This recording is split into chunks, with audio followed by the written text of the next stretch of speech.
बेहद खुशी हो रही है। मैं यहाँ उपस्थित स्वतंत्रता सेनानियों का हार्दिक अभिनंदन करता हूँ। सन 1950 में आज ही के दिन हमारा संविधान लागू हुआ था।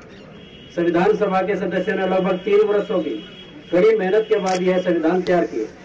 इसी संविधान की बदौलत छोटे बड़े अमीर गरीब सभी को न्याय, स्वतंत्रता और समानता का अधिकार मिला है। इस अवसर पर मैं बाबा साहेब भीमराव अंबेडकर समेत संविधान के तमाम सदस्यों को नमन करता हूँ।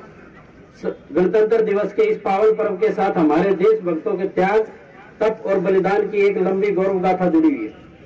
देश को आजादी दिलाने के लिए राष्ट्रपिता महात्मा गांधी, लाला लाजपत राय, नेताजी सुभाष चंद्र बोस, डॉक्टर राजेंद्र प्रसाद, पंडित दीनदयाल उपाध्याय, डॉक्टर श्यामा प्रसाद मुखर्जी, पूर्व प्रधानमंत्री भारत रत्न अटल बिहारी वाजपेयी, सरदार वल्लभ भाई पटेल और भीमराव अंबेडकर जैसे अनेक महान स्वतंत्रता सेनानियों ने कड़ा संघर्ष किया।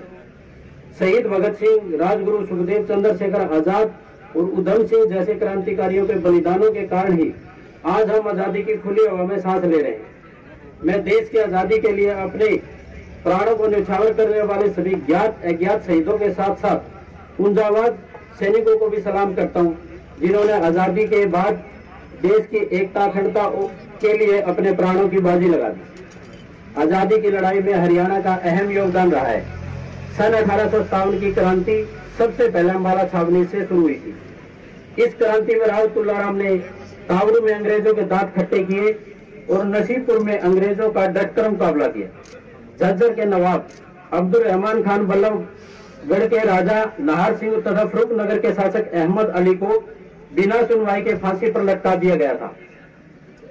हरियाणा के लोग आज भी सेना में भर्ती होना अपनी शान समझते हैं।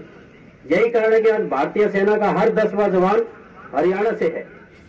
हमारे अमीर शहीदों, क्रांतिकारियों का उद्देश्य केवल राजनीतिक स्वतंत्रता प्राप्त करना नहीं था, बल्कि उन्होंने एक ऐसे भारत का सपना देखा था जहां गरीबी, भूखमरी, आर्थिक विषमता और अशिक्षा के लिए कोई स्थान न हो।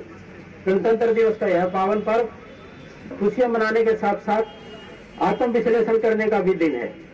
आजादी के बाद निसंदेह राष्ट्र ने उल्लेखनीय प्रगति की है, लेकिन वह मुकाम हासिल करना अभी बाकी है जिसका सपना हमारे स्वतंत्रता सेनानियों ने देखा था।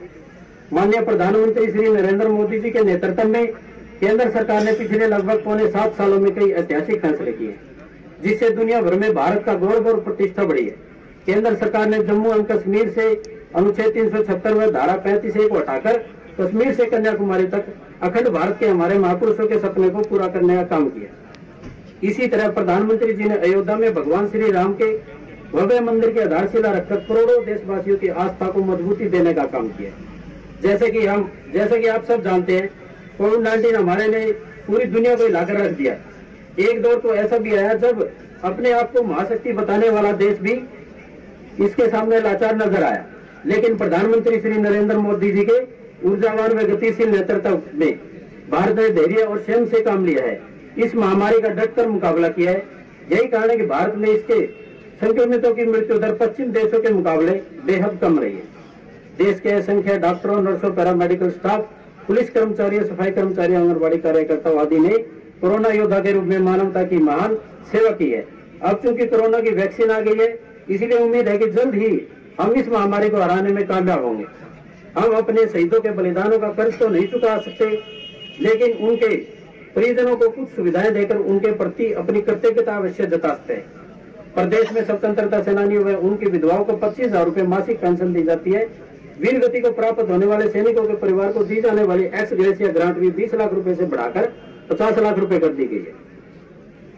भूतपूर्व सैनिकों और उनकी विधवाओं को दी जाने वाले विभिन्न प्रकार की पेंशनों में बढ़ोतरी की गई है। वर्तमान सरकार के कार्यकाल के दौरान वीर गति को प्राप्त होने वाले हरियाणा के शहीदों के 332 आश्रितों को सरकारी नौकरियां दी गई है। सेवारत सैनिकों, भूतपूर्व सैनिकों तथा उनके आश्रितों के सम्मान एवं कल्याण के लिए सैनिक एवं अर्धसैनिक कल्याण विभाग का गठन किया गया है। वीरता पुरस्कार प्राप्त सैनिकों को राज्य परिवहन की सामान्य बसों में राज्य की सीमा के अंदर मुफ्त यात्रा सुविधा दी गई। मुख्यमंत्री श्री मनोहर लाल के ओजस्वी नेतृत्व में मोदी सरकार सुशासन से सेवा का संकल्प लेकर आई है, लेकिन जब तक सरकारी तंत्र में आमूल परिवर्तन नहीं होगा, तब तक सुशासन से सेवा का संकल्प भी पूरा नहीं होगा। राज्य सरकार ने पंडित दीनदयाल उपाध्याय के दर्शन के अनुरूप में सबका साथ सबका विकास और हरियाणा एक हरियाणवी के मूल मंत्र पर चलते हुए पूरे हरियाणा और प्रत्येक हरियाणवी के विकास का बीड़ा उठाया। पिछले 6.25 सालों में जातिवाद, क्षेत्रवाद और भाई भतीजावाद से ऊपर उठकर काम किया है। भ्रष्टाचार के प्रति जीरो टॉलरेंस की नीति अपनाते हुए पारदर्शी शासन दिया है।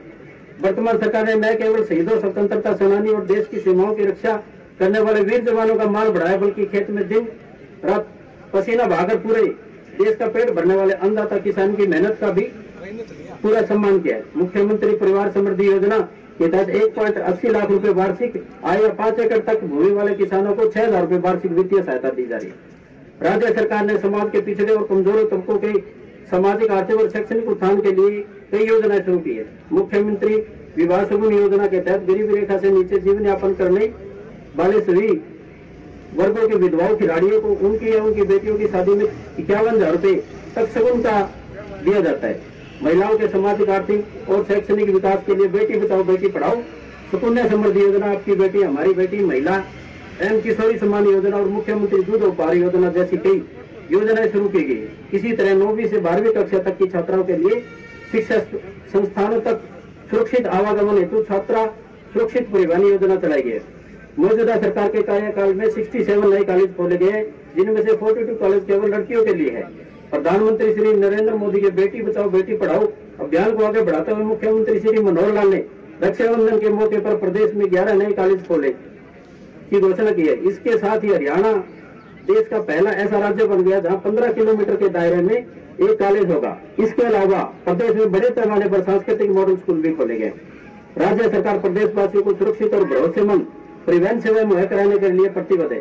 विभाग के कर्मठ कर्मचारियों ने कोविड-19 जैसी महामारी के दौरान भी अपनी जान की परवाह न करते लॉकडाउन में फंसे मजदूरों को उनकी मंजिल तक पहुंचाने का काम किया। हरियाणा रोडवेज समाज के कई वर्गों को मुफ्त यात्रा सुविधाएं मुहैया करवाना अपनी सामाजिक जिम्मेदारी भी बखूबी निभा रहा है। प्रदेश के वरिष्ठ नागरिकों को राज्य की सीमा के अंदर बस किराए में दी जा रही 50% छूट को बढ़ाकर अन्य राज्यों के गंतव्य स्थान तक कर दिया गया। राज्य सरकार ने सड़क हादसों को कम करने के लिए राष्ट्रीय सड़क सुरक्षा नीति की तर्ज पर प्रदेश में नई राज्य सड़क सुरक्षा नीति लागू की है। वर्तमान सरकार ने प्रदेश में नई व्यवस्था कायम करके लोगों की उम्मीदों पर खरा उतरने का प्रयास किया और भविष्य में भी सरकार का यही प्रयास रहेगा। अंत में गणतंत्र दिवस के इस पावन अवसर पर मैं आप सभी को पुनः बधाई और शुभकामनाएं देता हूं और आशा करता हूं कि आप सभी राष्ट्रीय एकता और अखंडता को बनाए रखने तथा देश व प्रदेश के नवनिर्माण में अपना अमूल्य योगदान देते रहेंगे। आइए राष्ट्र की मजबूती और हरियाणा की सुख समृद्धि के लिए एकजुट होकर हम काम करने का संकल्प दोहराएं। धन्यवाद।